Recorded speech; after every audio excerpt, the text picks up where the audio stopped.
Entrepreneurship is hard, so let's fix that and dive into our heroes' journeys.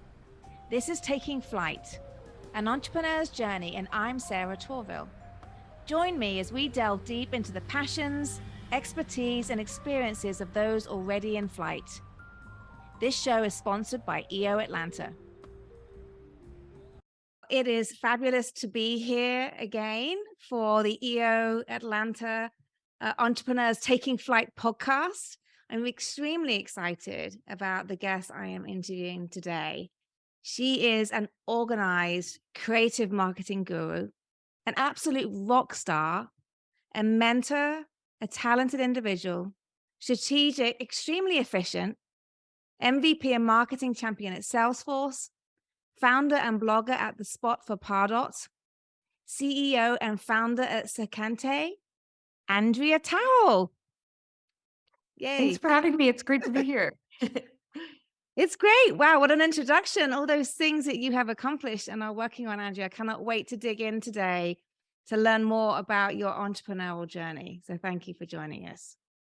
Yes, Sorry, Andrea, I didn't mean to cut you off there, but let's get going. So my first question to you, Andrea, is what did you get right when you took your first flight into your entrepreneurial journey? Ooh, that's a great question. It's always a lot easier to think of all the things that you did wrong in hindsight, kind of inventorying what you do differently next time. Um, but on the question of what did I get right, I think there are probably two things that stand out. One is hiring. I found some really talented people with low egos and just kind of that ethos of being willing to roll up their sleeves and tackle anything together, kind of thing. And those people were really critical to getting the business off the ground in the early days. The second thing that I think I did right was I launched a blog at the same time that I launched my business, and took a very heavy kind of content marketing focus to just spreading the word about what I was trying to do with Cerkante. And that paid off in a huge way. And we continue to see leads for new business, leads for employees, all coming in through that blog and content hub that was started on day one of the business. That's amazing. So how often do you post that blog? So in the early days, it was just me writing for it. And once a week, I'd put together something interesting I was building for clients, a problem I was running into, just sort of random thoughts on the state of the industry. But it has since morphed into um, the kind of phase two was my whole team contributing to that. Yeah. And we've actually started opening it up to customer and community submissions also. So now I think we're averaging something like 20 posts a month, and just really high quality content that keeps people coming back for more. Yeah, that's fantastic. Wow. Yeah, really, really good education for people who are, considering how to create that stickiness too with your customers. Because obviously, when you're pushing out something really educational, they want to come back for more, don't they? Yeah, 100%. And I kind of questioned uh, in the beginning, I sort of questioned the utility of that. I'd been a content marketer my whole career. But my audience that I'm working to through Cercante is all marketers. So I thought to myself, like, okay, surely these people have other places to go to for content. The market's pretty saturated. Is there really a need for what I have to say? And the answer was yes. And I think for a lot of businesses and a lot of industry spaces, there still is a need for quality content and true thought leadership. Yeah, no, that's really great advice. So, who are or were your co-pilots on this journey? I would say, I mean, EO has been a huge part of my journey. Just finding other business owners to kind of bounce ideas off of. In the very early days, I also just shamelessly reached out to CEOs of some of my competitors and arranged little coffee chats, and was pleasantly surprised by how supportive and willing they were to share things about their journey. And then, of course, my husband is definitely a co-pilot along the way. He's less risk averse than I am, so along the journey, there have been points where he's been a little more nervous about what we're building and the risks and like what the possible downside is.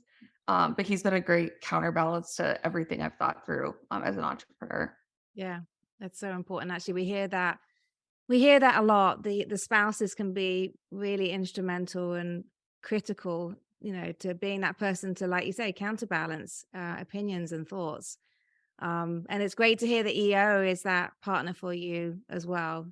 I think I definitely feel the same way. So can you imagine a life where there wasn't other entrepreneurs to talk to? It'd be very lonely, wouldn't it? Absolutely. Yeah. So, what is a challenge you and your team had to solve recently? So we're about 67 employees right now, and we have some pretty aggressive growth targets going forward. And so the challenge that we've recently solved and are sort of in the process of solving for like what the next generation of the business looks like is org structure. So one thing we're as a so our business we do marketing technology consulting. And one of the things we're always wrestling with is how to give our team members um, technical leadership. So someone who's supporting them by looking after the solutions that they're building for customers, but also more of that people leadership and like direct manager relationship. So we adopted a pod model early on where we have kind of smaller delivery teams that are working as part of a broader whole and support each other kind of with cross-functional support needs. I think the next generation of our org structure is going to look a little more like a matrix, but working through how to make sure that there's clear lines of accountability and that we're not adding bureaucracy or non-value added things to our process as we grow. Mhm.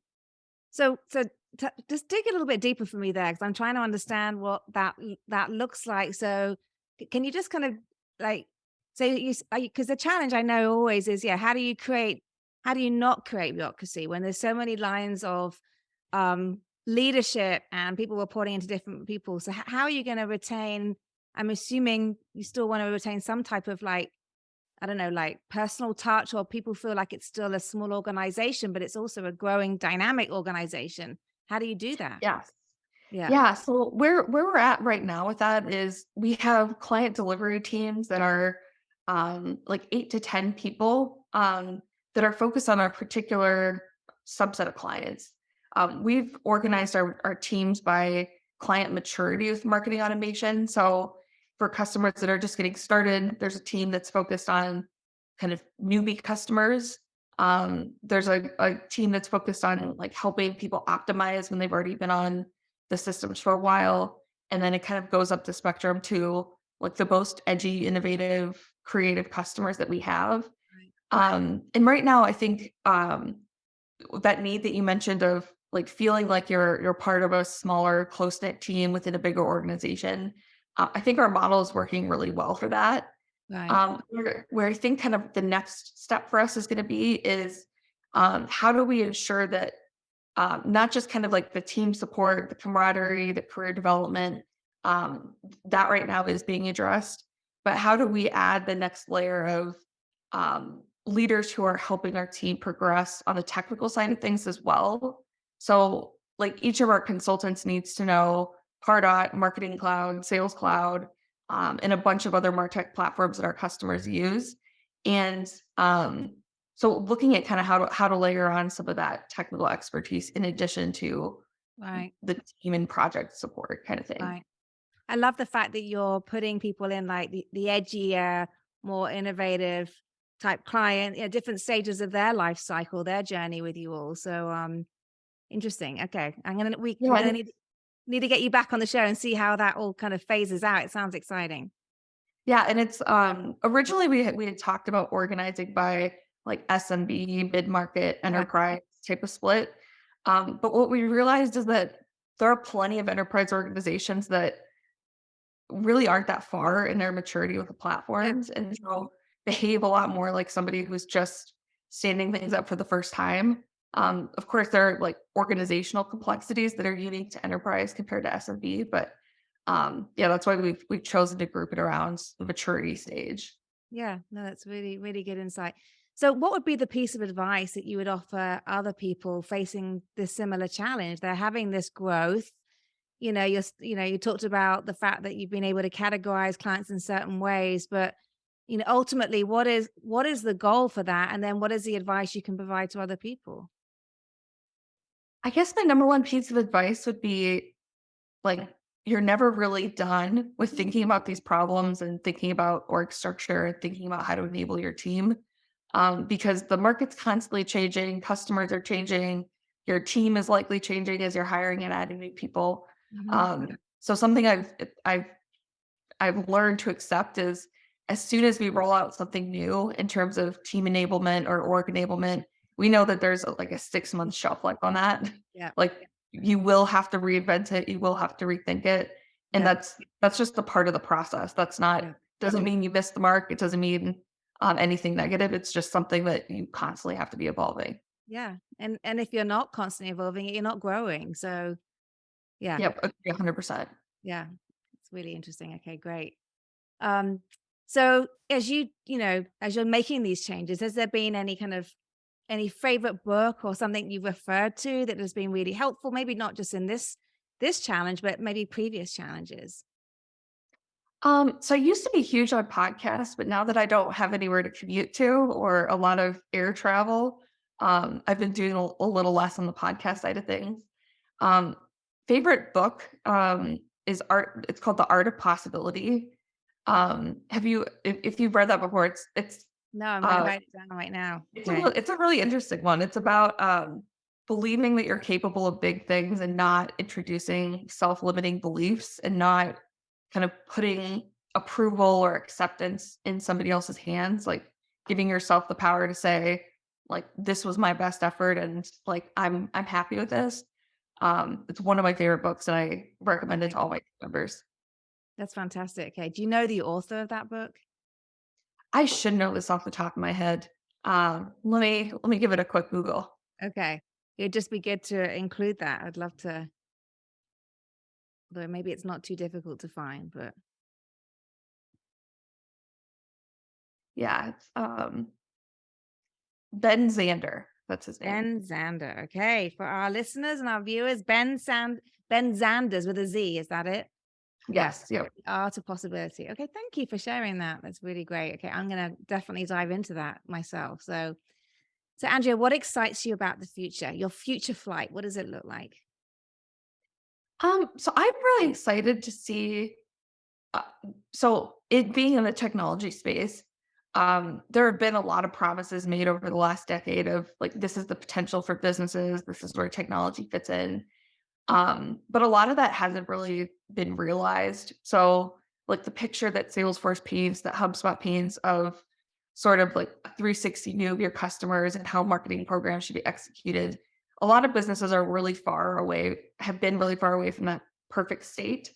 But COVID has actually been a great accelerant to helping show why digital experience is so important. So many businesses have made investments in platforms and team members and expertise to take these things forward. So I'm excited to see that potential finally realized and people using those tools to their fullest potential. Yeah. Well, and how do you think COVID just do you think it accelerated, it forced us to use different technologies? Yeah, I think Yeah. sort of the elimination of offline marketing for a short Yeah. bit. So Yeah. like shutting down trade shows and events, Yeah. um, just really kind of sh turn the spotlight to digital tactics, um, which brought that space forward a lot faster than I think it would have otherwise. Yeah. No, I agree. Yeah. Really good. And you're right. It's like just because you're a large enterprise doesn't mean you got your stuff together. Yeah, Um, 100%. yeah. And it's constantly evolving. It doesn't stay still. Technology doesn't stay still. So um, as soon as something new comes out, not saying everything is new you want to integrate, but the possibility again to get closer to your customers continuously there. Yeah, Yeah. absolutely. Yeah. Okay. So who are you, Andrea? This is like I'd love to kind of dig into a little bit about your journey, pre-flight. What did that look like? Yeah, so I'm a Navy brat. I was born in South Carolina, but moved across the country a lot as a kid. My mom was born in Santiago, Chile, and my dad was born in rural Nebraska. Right. Um, and my mom is a teacher. Currently, she just retired Right. last year. But I had never thought about being an entrepreneur. I actually wanted to get into government and politics. I thought that that was a path to making change and sort of seeing some of the improvements that I wanted to see in the world, being a part of the solution for that. What I learned though after doing some internships in on some campaigns and for local government was I actually hate the politicking part of how all that stuff happens. Yeah. There's a lot of talk and not a lot of work taking place. Yeah. It's pretty frustrating to be a part of. So I turned to digital marketing. My first job out of college was reporting directly to a CEO of an insurance broker who was trying to get CRM and marketing automation off the ground. Um, I actually have only ever reported to CEOs in my entire career, which I think that's probably where the entrepreneurial spark was Yeah. lit. Because they kind of encouraged me to not be super dependent on them as a boss and sort of just figure things out and run with it, which just served me really well in Yeah. obviously the place I find myself now. Yeah. That's really great. Fantastic. So I'd love to learn more a little bit about the problem that you solve and the impact that you're making right now with your business. So Cercante is focused on helping businesses succeed with sales and marketing on the Salesforce platform. So that involves a lot of business process work, defining sales processes, defining where leads are coming from, how you're thinking about like lead stages, opportunity stages, and when marketing gets involved in that picture. Our core specialization is working with Marketing Cloud and Pardot to run email campaigns and run integrated omni-channel campaigns, and then show how that's driving pipeline and report on all the steps a lead would follow along the way. Right. So, like customers we work with, like on the big end, we work with Amazon, Slack, a big telco, all the way down to people with 2 users who are just getting started with Salesforce Pardot and Marketing Cloud for the first time. Gosh, so it's such extreme differences in size of companies and different needs. I mean, how many, can I just ask, how many people do you put on like an Amazon account? So our largest account team is probably 8 people with a Okay. few a few specialized resources like Salesforce developers and analytics folks and things like that that would pop in addition to some of those 8 people, Mhm. depending on what the project is. Right. And can I ask, Andrea, like how much do you as the CEO now touch those accounts? So for some of our larger enterprise accounts, I am still involved in the overall relationship, and just making sure that like things are going the way intended, key Yeah. stakeholders are happy. Um, but my team has actually gotten to a place where they're driving a lot of that day to day, and they Yeah. just raise a red flag if there's something that I need to get involved in. Yeah. Um, One of the sort of life things that impacted the business last year was I had my first baby. Yeah. Um, so having to go on maternity leave and being offline for 3 months helped sort of reset the relationship on some of those Of customers course. where it was like, Yeah. I just physically cannot be like present to support you. So Yeah. you have to lean on the team a little bit more. Yeah. Um, so that also kind of changed that dynamic a little bit. Yeah. Yeah. How wonderful. You're right. It kind of forces you, you got like, there's a life change happening. I'm not going to be Yeah. able to be there. And then you realize that your team can cope without you. I think sometimes customers too, when they sense that you're starting to pull away, they take that personally sometimes. But Yeah. so having a reason that's like external to your Like, relationship, like a baby, I'm it's like having it's a not baby. about you. Yeah, you're right. It's not about you. But I think the reason why I'm so interested in that is like my dilemma, as it with like with the growth of my company is how do you keep that intimacy with your clients where they feel like they're still getting that, I know that the quality of the team is important, but like you say, it's hard to pull back. I mean, I've had my children, so I can't use that as an excuse. I'm Yeah. just trying to work out what it's going to be. So it's like, oh, yeah. But I don't know. Maybe there's not an answer to it. You just gotta just kind of lean in where you need to lean in and make sure you hire good quality people. The other thing that we're trying to do a little bit more of now that travel is kind of back on the table is Yeah. customer onsite so that the customer can meet the account Yes. team. We Yes. found to be just total game changers in terms of building Yeah. trust and accelerating the relationship. Yeah. 100%. No, I really, really agree with that. Love that. Okay. So, Andrea, if you were to do this all again, would you do it all over again? And I love this question. I just find it's interesting. I'd be very interested to hear any entrepreneurs that say no. I know. But my answer is definitely yes, and I Yeah. probably would do it earlier. Yeah. Um, because yeah, I've never felt so like personally, mentally, professionally fulfilled Yeah. um as I've been when I've been building my business. And Yeah. so yeah, I would do it again in a heartbeat. Yeah. No, that's so good. And you know what? I actually haven't had anyone who said no. I've had people who say I would have not maybe done a few things, but I think everybody tends to feel like, I mean, you've created your own pathway, and Yeah. um, and with that comes the whole flexibility, like being a mom and being able to work from home and all the benefits there. So Yeah, and there's just something really powerful about knowing that you own your destiny. yeah, And yeah, I wouldn't give that up for anything. I mean, yeah, there's definitely days where I wake up and I'm like, "Why did I do this? What am I yeah, doing?" yeah, It's yeah. like That's normal. individual days. That's But normal. Yeah. yeah. Well, you can't walk around with a smile on your face every day. I mean, some days it's like, yeah. But you know, it's interesting you say I wish I'd started earlier, and I had the same view myself. But I wonder, and then you think, well, but then, I do think the experience that you got and that I got, whether it was in corporate or whatever that was, enabled you to be able to feel like you're ready to do this because it's not easy to say I can do this on my own. Yeah, 100%. And I mean, I draw on examples and things that I worked on in those past roles all the time. Yeah, So that experience definitely contributed to like where I am now and where the business is now. yeah, Um, just looking back, I mean, there was a lot of opportunity in my niche when I started Cerkante. But like 3, 5 years before that was sort of like the birth of that as a space. And it would have been cool to be a part of that earlier. But yeah, to your point, I don't know if the success would have been the same without those past experiences to draw yeah. on. And I have a question which I'm sorry I did not prepare you for, but I've got to ask you, where did the name Secante come from? Yes. Okay. So, quick origin story of the Pardot name, which was the original product that we supported.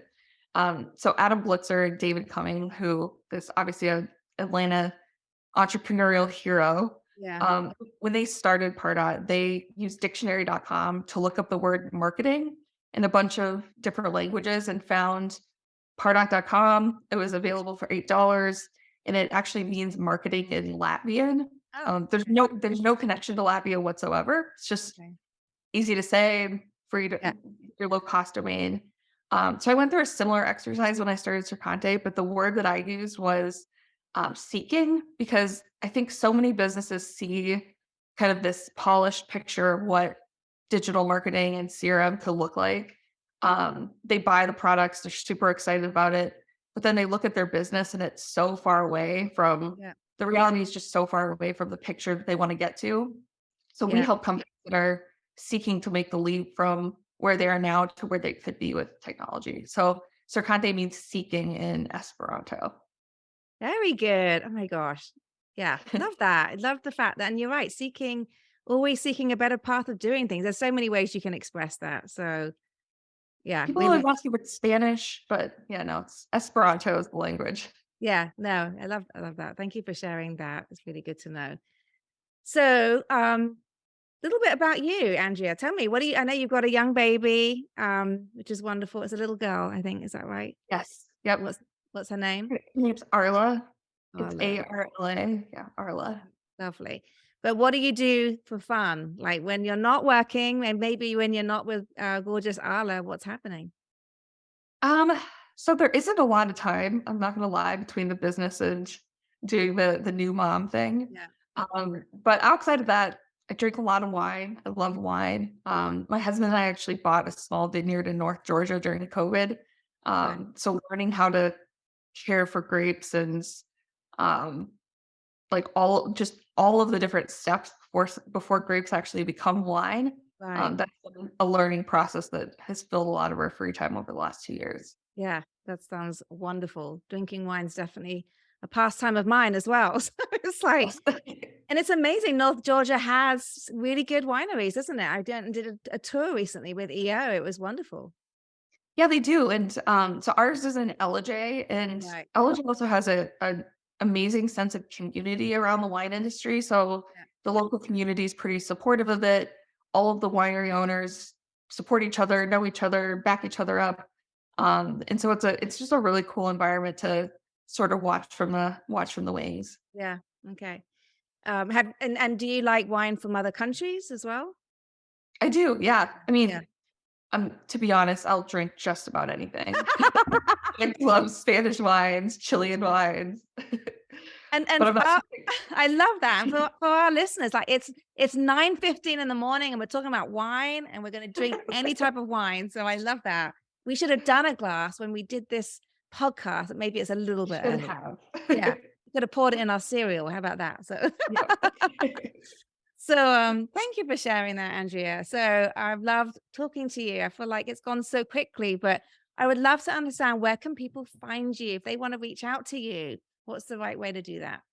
Yeah, so my door is always open. I love connecting with fellow entrepreneurs and just anybody that's trying to build something cool. So my email is just Andrea@Cerkante.com, Sercant. I'm also on LinkedIn. I'm on Twitter, although I don't know how much longer I'm going to stick around for that shit show. You're right. Um, but yeah, any of those venues, I'd love to Yeah. connect. Okay. That's really, really good. Well, thank you so much, Andrea, for joining us today. Yeah, thank you. It's been great. Yeah, I really, really enjoyed the conversation. You're Um, every time I meet you, I've seen you at a few events before, but I just love the fact that the growth you're happening in your business is amazing. And then the growth of you personally with your family. So it's just, it's really delightful to see that. I want to thank our audience. If you learned something today, maybe you laughed about something, maybe you just like, you just really want to let other people know about it, then please do tell someone about this podcast, The Entrepreneur's Flight. Again, thank you so much, Andrea. This has been another exciting episode of EO Atlanta's Taking Flight, and I look forward to seeing everybody next time. And so that wraps up another episode. Thank you for joining. For show notes and other episodes, visit us at takingflight.live. For more information about EO Atlanta, visit eoatlanta.org. Special thanks to the following sponsors: